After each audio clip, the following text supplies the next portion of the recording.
Michigan and Wisconsin are among some states working to relax restrictions imposed during the pandemic.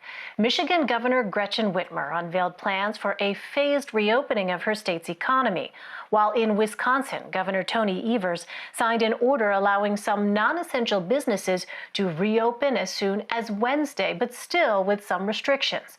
Both governors are facing backlash from Republicans in their state legislatures. They've also been the targets of protesters rallying against stay-at-home orders. CBS News campaign reporters Adam Brewster and Jack Turman join me now for more on those states. Great to see both of you. Welcome. Adam, let me start with you.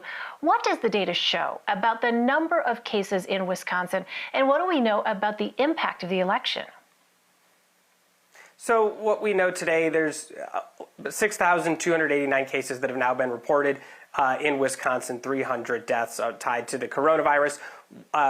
There's been an uptick in recent days. Part of that has been tied to an outbreak at meatpacking plants. As far as the election goes, state health officials said today they now know of 52 people who either voted in the election on April 7th or worked the polls in that election who have since tested positive. What's not clear is where those people exactly contracted the virus. A state health department spokesperson said that some of those people reported other types of exposure, so they may have caught the virus somewhere else and just happened to have voted in the election. All right. Well, Jack, on Monday, Michigan Governor Gretchen Whitmer also outlined plans to reopen. Who will be the first to return to work? Yeah, that's right, Elaine. Yesterday, Governor Gretchen Whitmer outlined the My Safe Start plan to start phasing in sectors of Michigan's economy. The first people, based off what we know of the plan, that would be able to go back to work, Governor Gretchen Whitmer is really looking at outdoor enterprises, specifically commercial and residential construction industries. Now, we don't have a hard timeline of when that phasing in will begin, but it's in line, with what she previously has said and indicated and hinted at before. Last Friday, she recently extended the stay-at-home order to May 15th. And while she did loosen some restrictions, specifically when it came to motorized boating and allowing people to golf, she did say that, employees have to provide their employers basically need to provide their employees with non-medical grade face masks if they perform in-person tasks. And then when it comes to the emergency powers that Governor Gretchen Whitmer has, that's set to expire at the end of the month now. And that's where this could get really difficult and see how she can navigate working with a Republican-controlled legislature.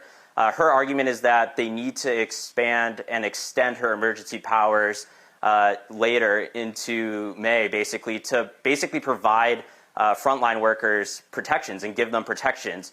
So that's the next test for Governor Gretchen Whitmer, and she's been basically very cautious and say, the phasing in of the economy will be very incremental and that it will be a data-driven approach. And she'll be getting a lot of that data and input from the Michigan Economic Recovery Council, who will be looking at travel patterns to and from work and also where healthcare providers are geographically in the state.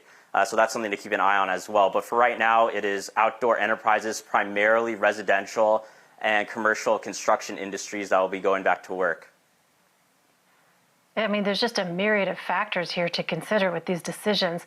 Adam, what is Wisconsin Governor Tony Evers' plan to reopen the state, and what pushback is he facing from Republican leaders in the legislature in his state?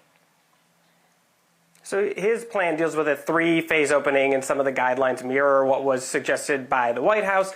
That looks at, loosening restrictions, basically a certain criteria are hit. Among the criteria is like a 14-day downward trend in terms of percentage of positive cases compared to the number of overall tests that are being done, and a 14-day downward trend in reporting of things like flu-like symptoms or reporting of coronavirus-type symptoms, and hitting other metrics, increasing testing, increasing contact tracing, making sure hospitals have the capability to open. Republicans in the state legislature have pushed for a more regionalized approach rather than looking at the state as a whole, saying there's some parts of the state that just haven't been that impacted by the virus. Now, Evers yesterday said, those are some of the areas that may be less equipped to handle an outbreak if one were to hit there. He's also faced a lot of criticism from Republicans in the legislature. Earlier this month, a couple weeks ago, they extended Wisconsin's safer at home order into May to May 26. Republicans there are asking the state Supreme Court to step in and block that order, arguing that the Evers administration and the health secretary basically overstepped their powers by just doing that action sort of unilaterally. All right. Well, Jack, let's turn to the 2020 campaign. Governor Whitmer's handling of the pandemic has been under increased scrutiny after her name was floated as a possible VP pick for Joe Biden. Has she commented on the vetting process at all? Yeah, Governor Gretchen Whitmer has basically said that she doesn't have the energy to talk about 2020 and the vetting process.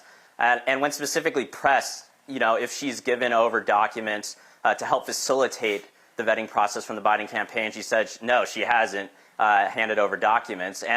But she did note in an interview yesterday and took a different approach compared to some of the other people rumored to be on the short list. She said that she's not actively lobbying for the job, basically, and the vice presidential running mate is not a job you actually run for. It's selected by the top of the ticket.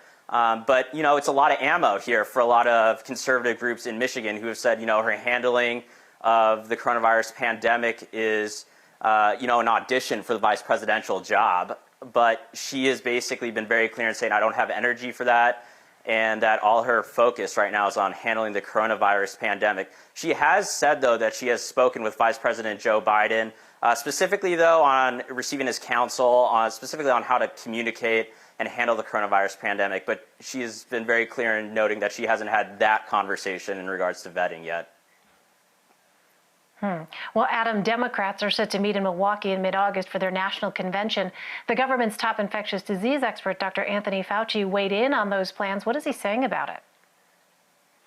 He basically said it's still possible that Democrats could do an in-person convention meeting in Milwaukee. Of course, it was earlier this month pushed back from mid-July to middle of August, and Fauci basically said today that it's impossible to know what the situation will look like there, but that it's possible Milwaukee could be in shape to host a type of in-person convention. Now, he noted that there will need to be precautions and restrictions and probably some type of physical distancing and extra cleaning that would need to happen, but he wasn't willing to, at least at this point, say, no, it's impossible to do something like that because it's just far enough off. Of course, Democrats are hoping to be able to hold that sort of pep rally in Wisconsin, try to fire up troops there. That is a state that they view as critical to winning in order to try to take back the White House in November 2020. DNC Chair Tom Perez, said last week they expect to be there. They're planning on being there and hopeful that they're being there, but that it was going to be, up to the science to dictate whether an in-person convention could be held.